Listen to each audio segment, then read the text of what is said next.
the meeting to order. Please stand for the Pledge of Allegiance.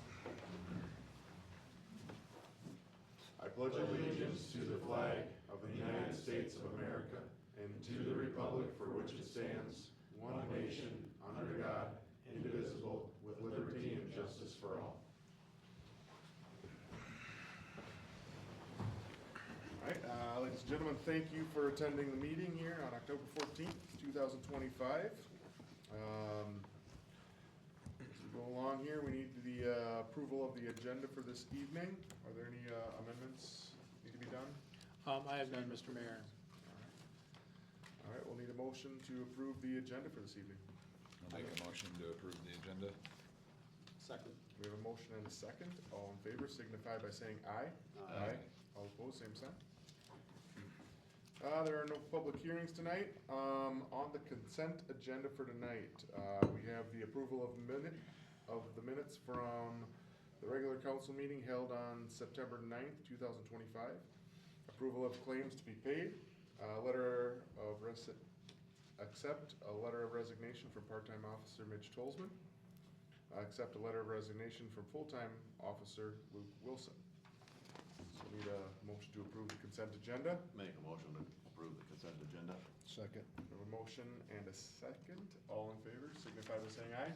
Aye. All opposed, same sign. All right. Public comment. This is a moment where if anybody from the public would like to step forward, if they have any petitions, requests, comments, or communications, please step to the podium, state your name and your address and your inquiry.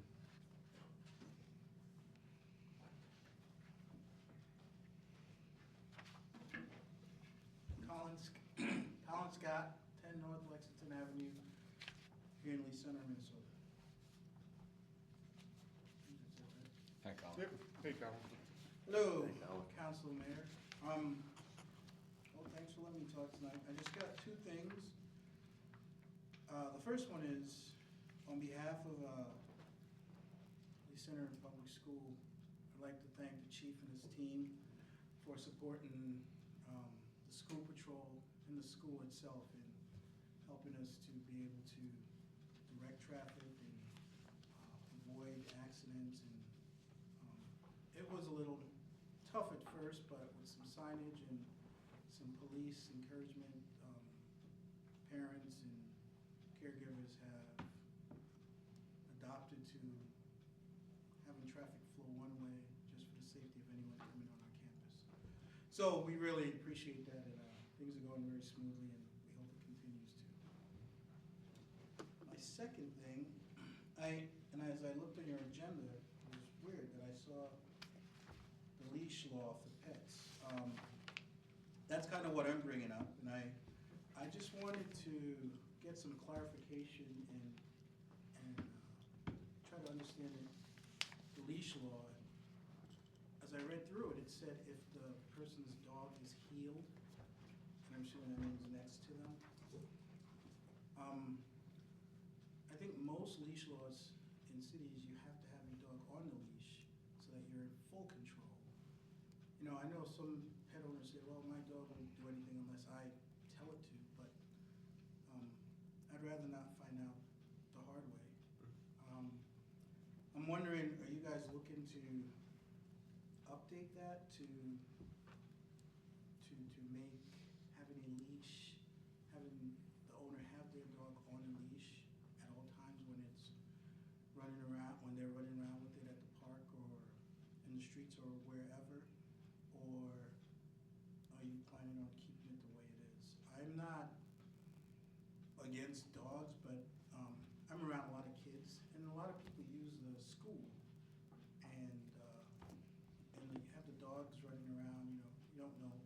Kids don't know what dog is safe to run up to it, or I don't know if the dog will chase someone who's running. I guess I don't know what your intention is, because I didn't read through what you're planning to do with the leash law. But I guess my question is, how are you planning to update it? And would that be something you would consider to have owners have their dog on a leash? And I read through it, said they could have it on a leash 6 feet long, and that's fine, but the part that worries me is having it heal.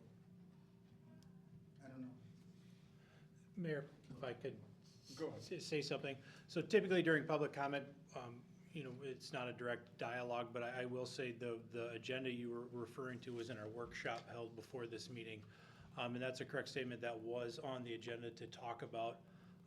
And the general consensus from the council at that was to look into that, because you are correct. Currently, the city does not have what other cities call a leash law, meaning that all pets need to be on a lead of some sort. Currently, the standard is that they need to be in either a heeled position or under the command of the owner. We're probably one of the last cities that still has that in our ordinance. So the idea behind that is that's something that the council will be looking towards at future council meetings to discuss whether or not there should be a leash law put in place. Okay. Does that answer your question? Yes, absolutely. All right, well, that's all I had. Thank you, I do want to say thank you for the school patrol stuff as well, though. My daughter has done it for the last couple of years and Yep. is really enjoying it too, so. She does Thank- okay. Thank you for that. No, thank you for that, though. Yep, that she's I enjoying it. appreciate that. Thanks. Thank you. Thanks, Colin. You have a great one, Colin. All right, is there anybody else from the public? All right. No one there? No presentations, no old business. We're gonna move on to new business. We have the first reading of ordinance number 2025-6, an ordinance granting CenterPoint Energy a franchise. All right. Do we need to read through all this? We do not. Okay. If you'd like, I can kind of summarize what Yes, this please. is and why it's before you. Please. So basically, what's before you is a franchise ordinance with CenterPoint Energy. We had one in place with them, but has since expired, so it's been expired for a couple of months. A representative from CenterPoint Energy reached out to the city to inquire if the city was interested in reestablishing one. It's always generally good practice for your outside utility companies to have some sort of a franchise ordinance in place to kind of give some protections and securities for the city. So basically what you have before you is that needs to be done via ordinance, and that's the 2025-6. And this would be the first reading of that tonight, and then after that, then we would go on to the public hearing and second reading next month. Attorney Moran has vet this. I don't know if you wanted to speak anything on this. Yeah, I certainly can. It's a non-exclusive franchise agreement, which essentially means that it applies to CenterPoint. If another gas company comes to town and wishes to provide service, this does not impact the ability to get some competition going.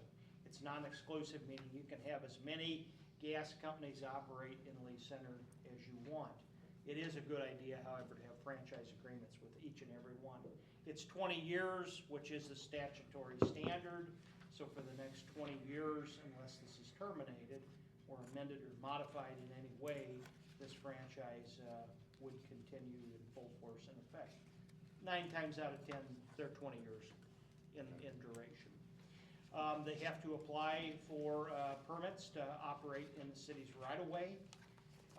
If they don't, that can be if they don't apply for the permit, or they don't follow the conditions of the permit, they don't cooperate with our Public Works Department in certain regards regarding opening, holes for lines and stuff, we can lean on the language in this franchise agreement to get them to comply. We could also look at revoking the franchise if it got bad enough. I've never seen a situation get to that point. But the big thing with the franchise agreement is it specifically allows you to charge franchise fees. If you don't have a franchise ordinance, you can't charge franchise fees. So it used to be that these franchise ordinances 10, 15, 20 years ago were much more important than they are now. They're important in the sense that in order to charge franchise fees, you have to have a franchise ordinance. The franchise fee is always set by a separate ordinance, because a lot of times those fees, they move around. And you don't want to be playing with the language of the franchise ordinance itself, so it is its own second standalone ordinance, and that's how we have it set up for Lee Center. Just getting into that franchise fee ordinance, you know, it depends on how much the consumer is buying in terms of the gas utility. The more you buy, the more you pay on a monthly basis. Residential is gonna be, we have proposed residential $3 per account. So if you have someone who has 6 or 7 different rental properties, they're gonna be paying $3 per month per account, if that makes sense. So I have reviewed both the franchise fee ordinance and the franchise ordinance, and they are both in good order. If anyone has any questions on those, certainly entertain those. First, any questions on ordinance number 2025-6? And it will require a public hearing, so you would need to set that here tonight. No questions? All right, so we need to approve ordinance number 2025-6. Just approve the first reading, The first reading. And Sorry, setting- I apologize. And setting a, first reading. public. and that is That- on That'll C. be later. Yep. So, this is the first reading of ordinance number 2025-6. So we don't need a motion or anything. Correct, and So, my bad. Yep. And that is, so do we have any questions on ordinance number 2025-7?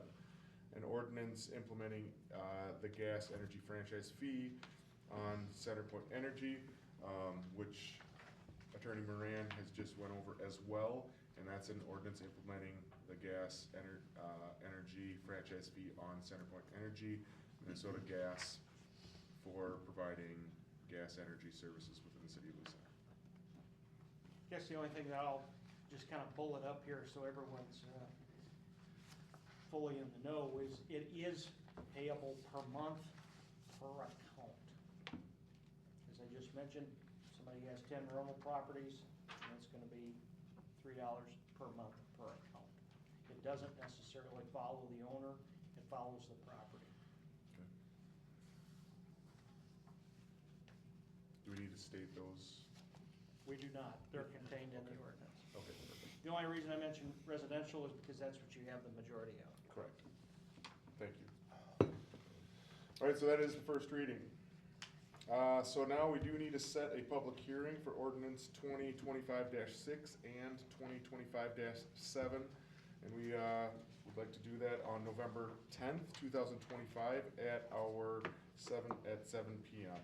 And that would be our city council meeting as well. And I did want to note that that is a Monday due to the holiday. Correct, and that is stated later on as well. Thank you, City Administrator Evans. So we just need a motion to set the. Yep. I'll make a motion to set public hearing for ordinance 2025-6 and 2025-7 on November 10th, 2025 at 7 p.m. Second. We have a motion and a second. All in favor signify by saying aye. Aye. All opposed, same sign. All right. Thank you. Letter D, approval of County Ditch 23 assessment from Leesburg County Drainage Authority. Which, obviously it says ditch 23, which ditch is that?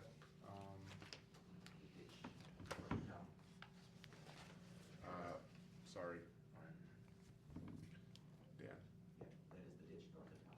North of town, so, okay. Alright, And was this for just general improvements or? Yeah. Okay. Improvements, repairs, removal of trees. It's Okay. culverts, anything like that. It's a fair amount of sloughing.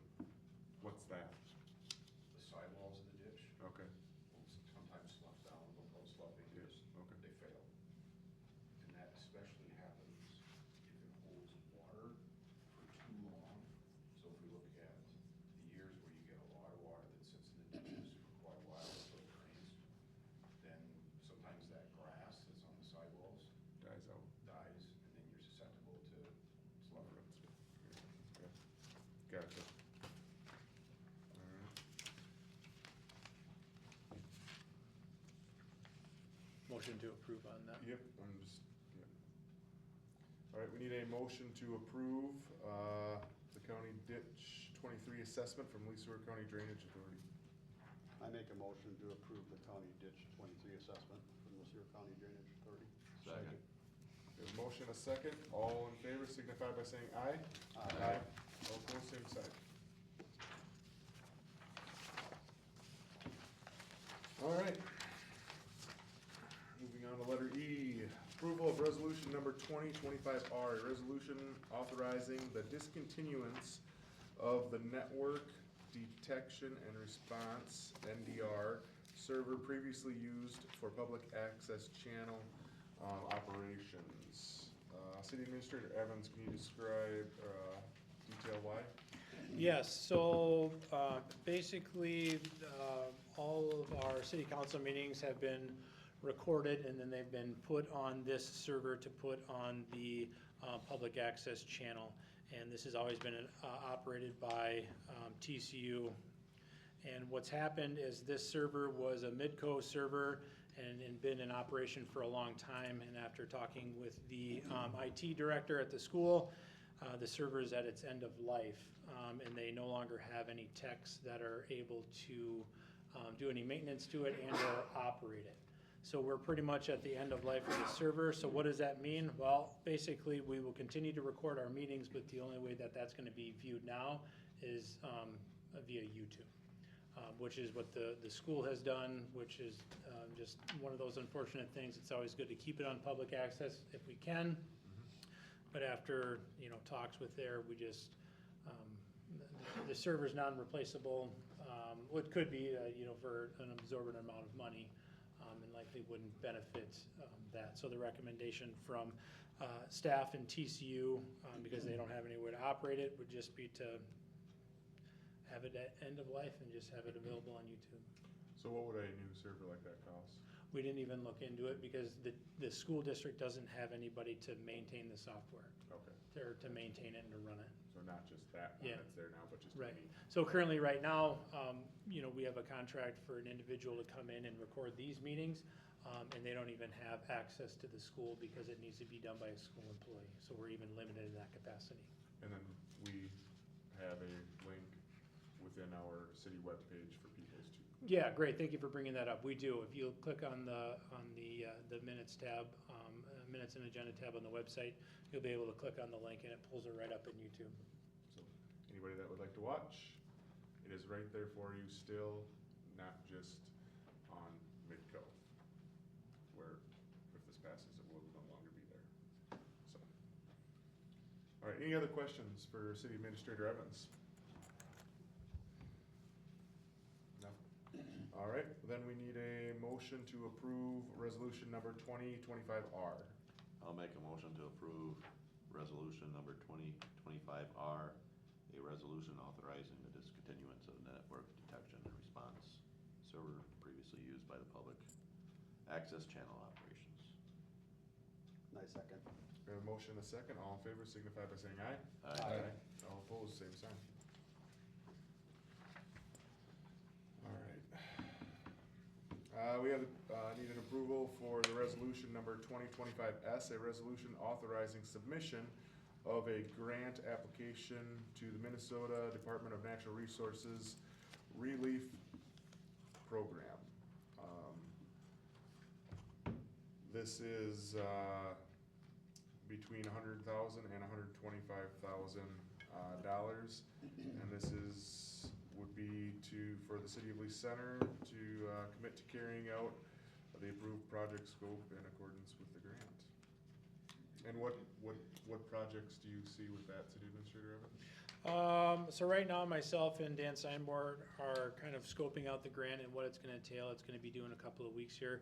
Tonight, we're just asking for your approval to go ahead and seek that grant.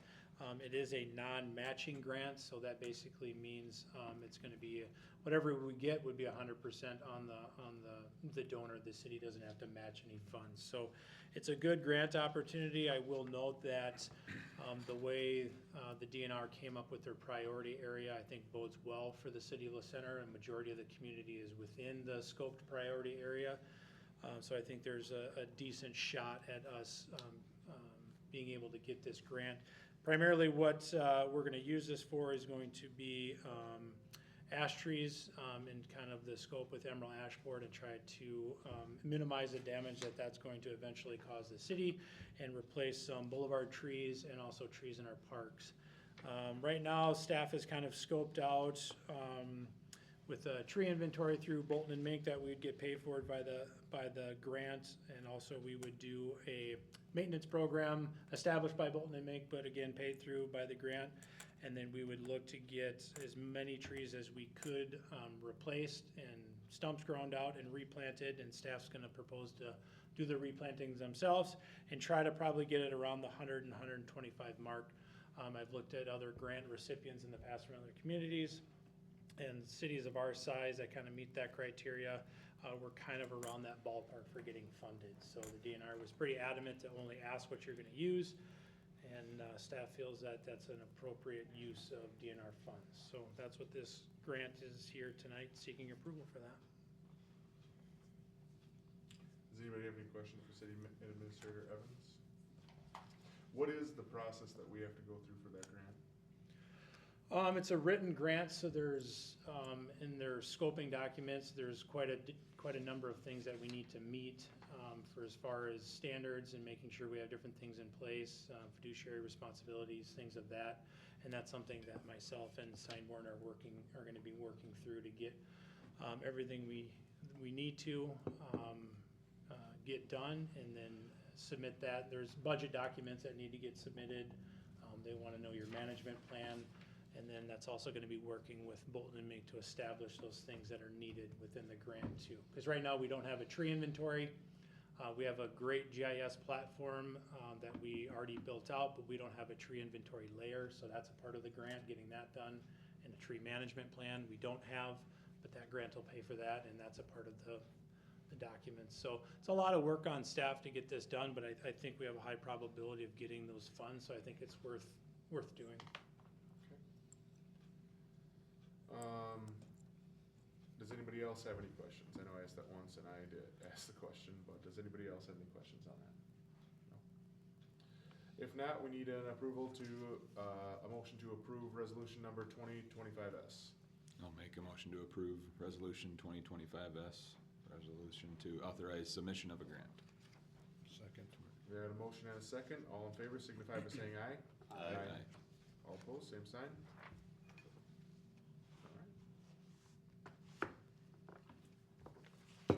All right, letter G, approval of resolution number 2025T, a resolution ordering the abatement of nuisance property conditions at 346 South Montgomery Avenue, Lee Center, Minnesota.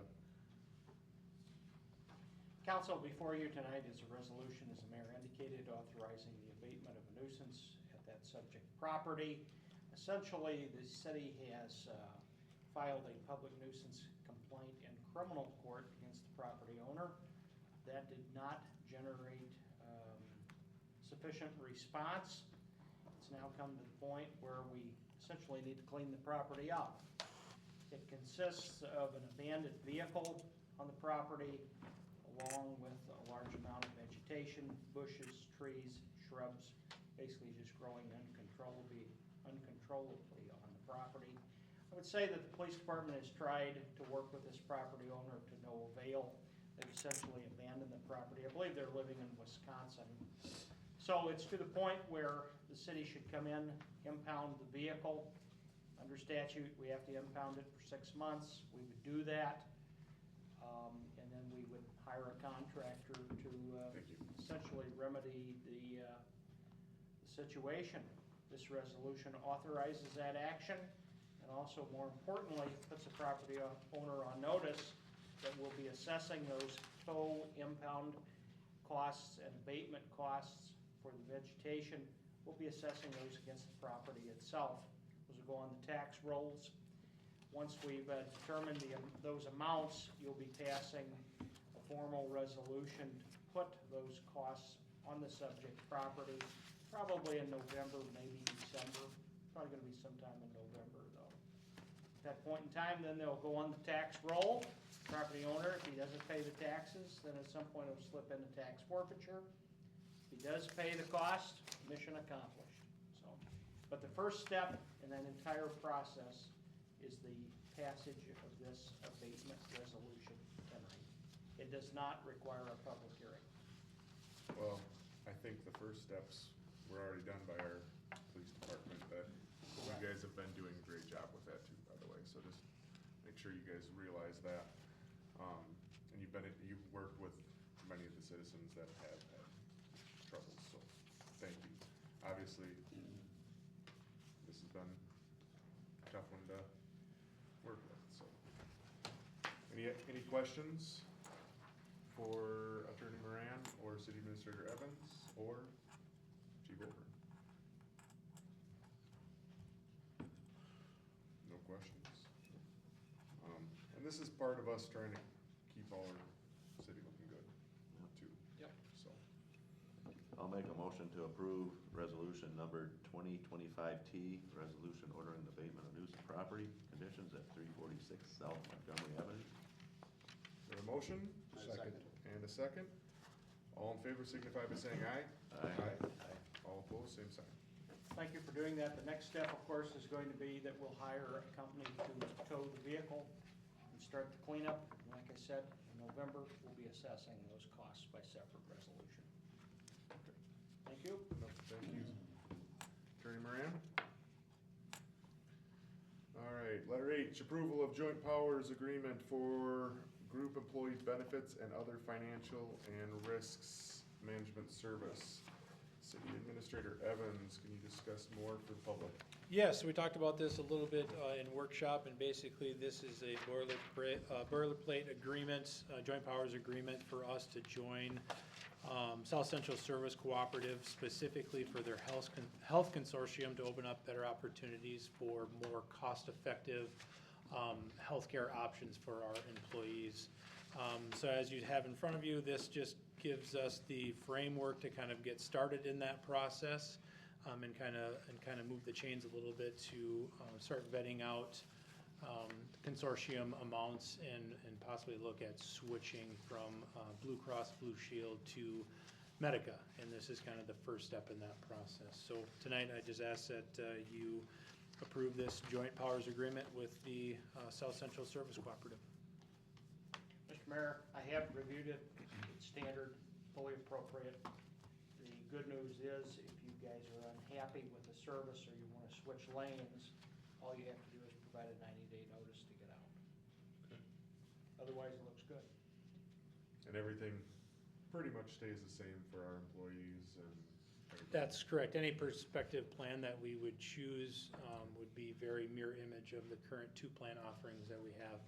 And under current review from myself and our broker, that seems to be the case. So this would just be the first step into doing that, and then we just need to verify with the co-op that everything's going to line up and that it'll be very minimal effect for the employee because the coverages and everything else is going to maintain the same, deductibles will be the same, everything will pretty much line up identical to what the employees currently offer. All right. Any other questions for City Administrator Evans? All right, we need a motion to approve the joint powers agreement for the group employee benefits and other financial and risk management service. I'll make a motion to approve joint powers agreement. Second. We have a motion and a second. All in favor signify by saying aye. Aye. All opposed, same sign.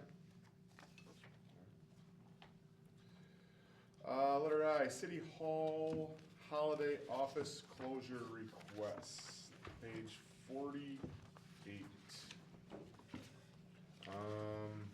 Right here, it's, action motion to authorize the closure of City Hall on the dates below, Wednesday, December 24th, through Friday, December 26th, Wednesday, December 31st, 2025 to Thursday, January 1st, 2026. City Administrator Evans, is this? Yeah, so this is just a request to close. What we run into is we have a shortage. We've got employees that want to take the time off and to be with the families, and historically, this is a slow service period.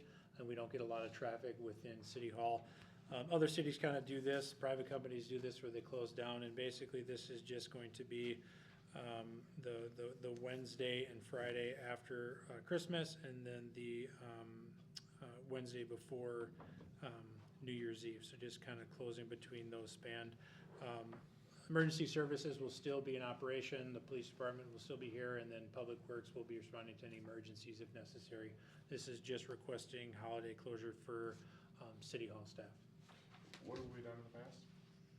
Typically, we've always had somebody there, but with such a small, lean staff, we all kind of want to take time off to be with our families, so we're just requesting that City Hall be closed in those periods, but before, we've generally always kept it open, whether one person's working.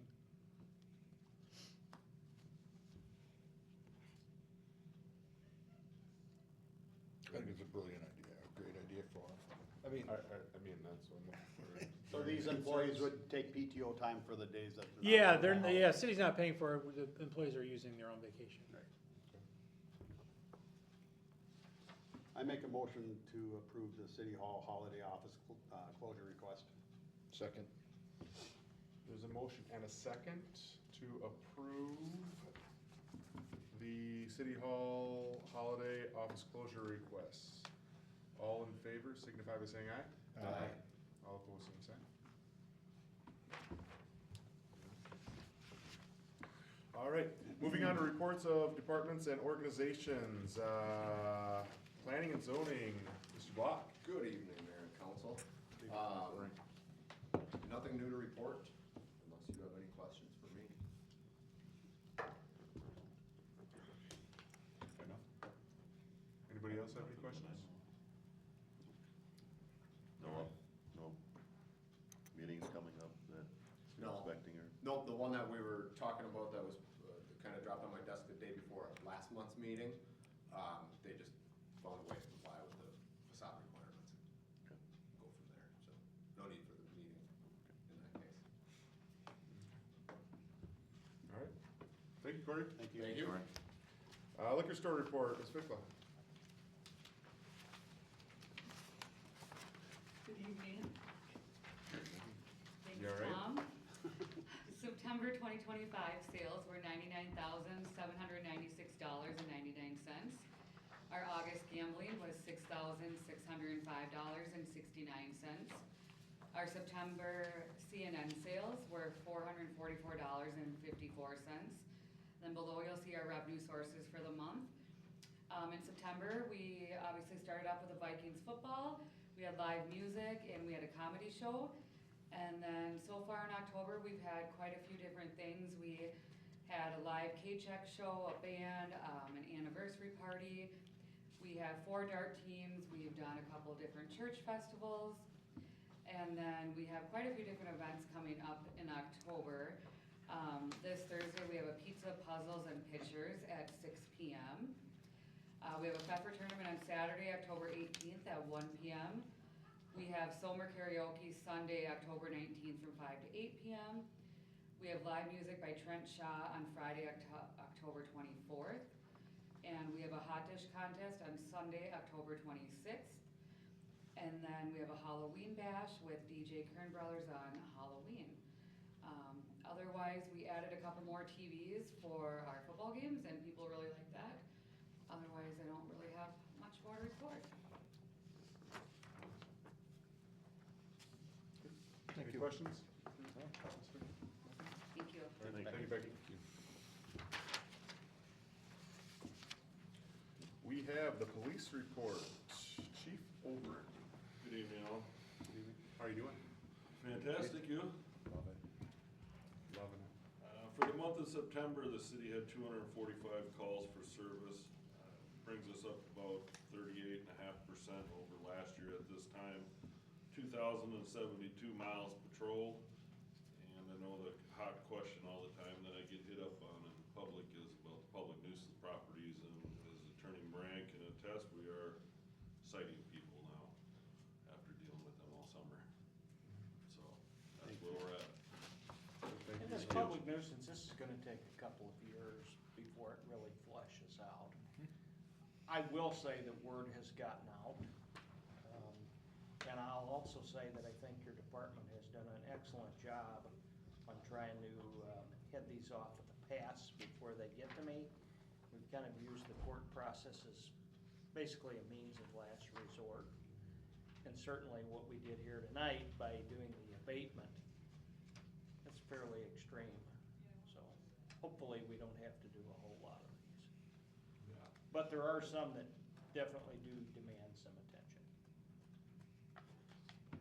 So, I have nothing else, if you have any questions. Are you seeing any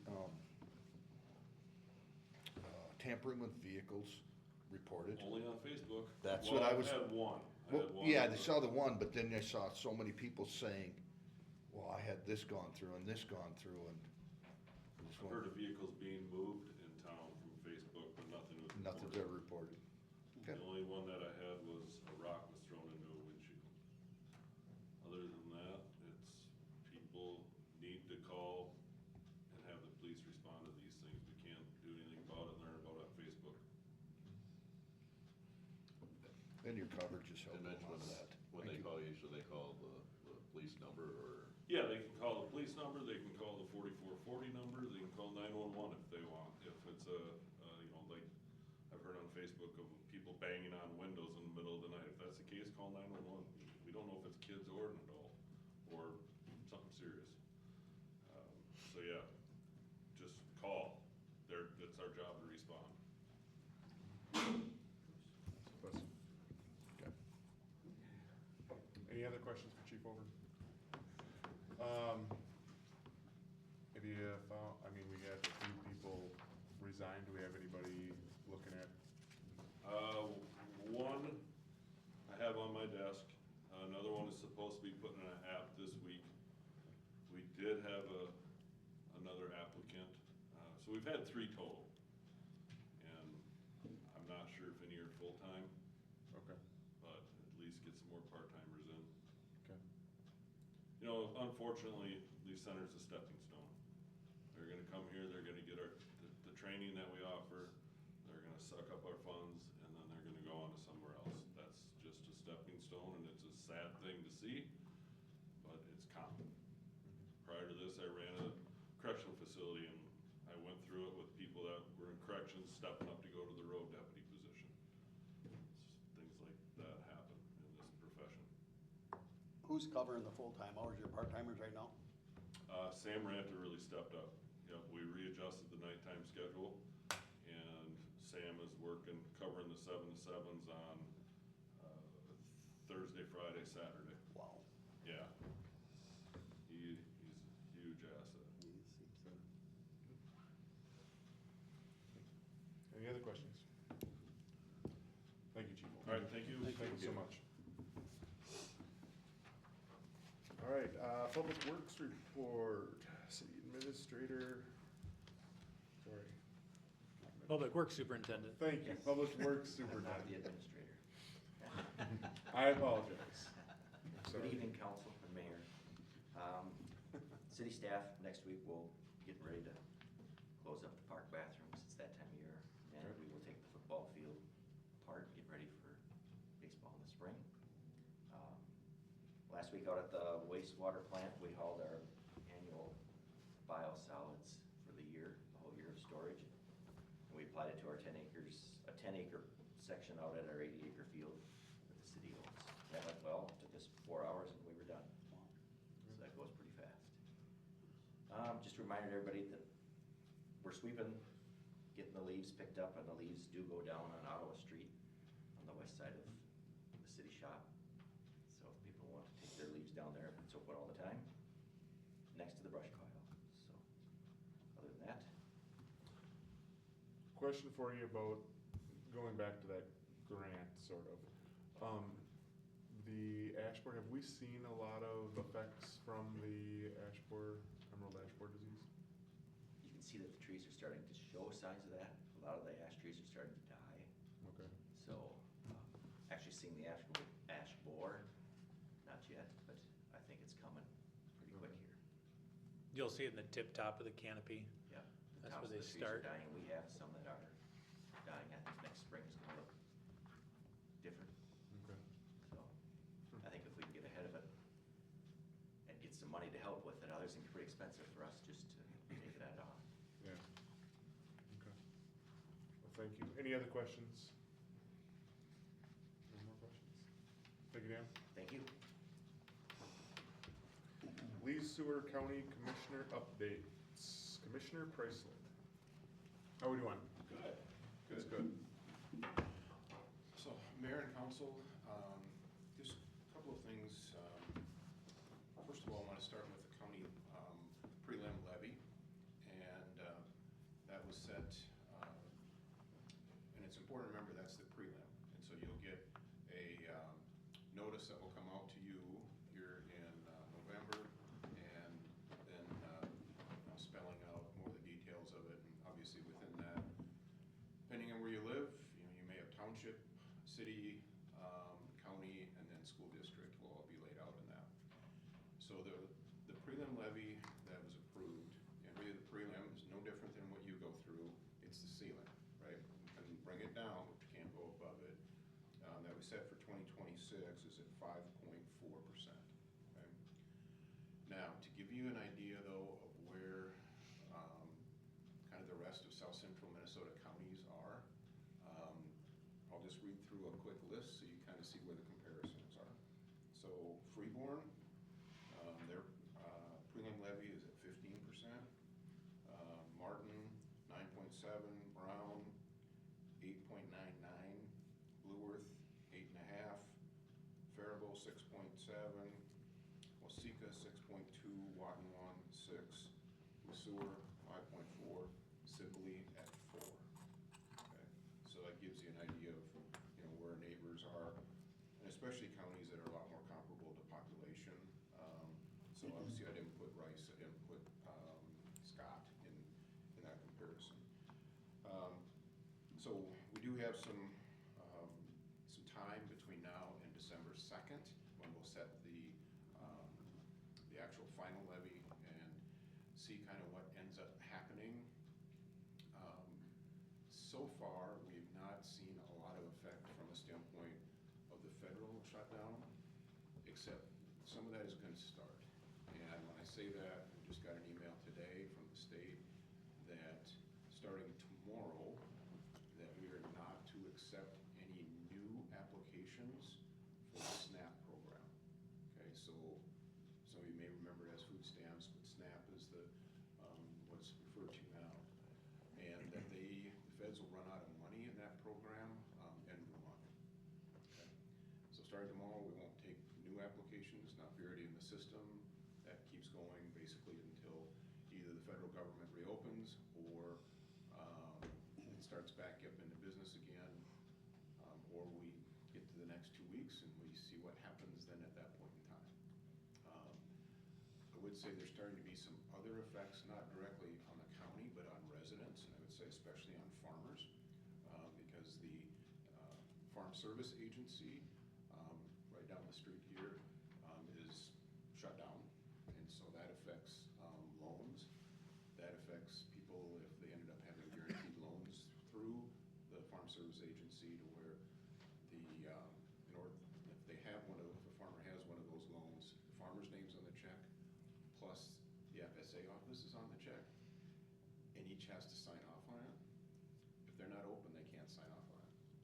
And so we may start to see, especially now as harvest, is obviously well underway, and you start getting bills that start to need to get paid. So we'll see. I'd say things probably will start coming a lot more to a head within the next couple of weeks, and then we'll see what happens with the federal government shutdown itself. Other than that, I would say the impact has been relatively minimal, but starting tomorrow, some people will start to feel it. Then a little bit more back on the actual levy itself. So just to give people a little bit of a picture as to kind of where the money actually goes. So first of all, if you look at the overall county budget, it's a little less than 50% of it actually comes from the levy. Okay, so what you pay for property taxes. The remainder comes either from the state or the federal government. And some departments get a lot of money that way, some don't. Okay, and that really make up the, the majority of our budget, Sheriff's Department is number one, okay, with 25%, okay, of the overall budget, of the levy portion of the budget actually is spent on the Sheriff's Department. Then Human Services at 19%, Highway at 13%, and then debt at 10%. So if you take those, and there's 17 departments within the county, but those four make up 67% of the cost. And so, you can kind of see in general where a lot of the money goes. We don't get a lot of state and federal money for the Sheriff's Department. We get a lot of money from the state and federal government for Human Services. And we get a lot of money from the state for highways. And so anytime you see a county state aid highway, we're getting money from the state for those. And we get a part of the gas tax, we get a part of the dedicated tax now that is on auto parts and those sorts of things. And so that's what pays a lot of what ends up happening as far as roads are concerned. So I think it's important to know in general for people to know where the money actually goes. And so that just gives you a quick overview of that. So any questions that any of you have? All right. Questions?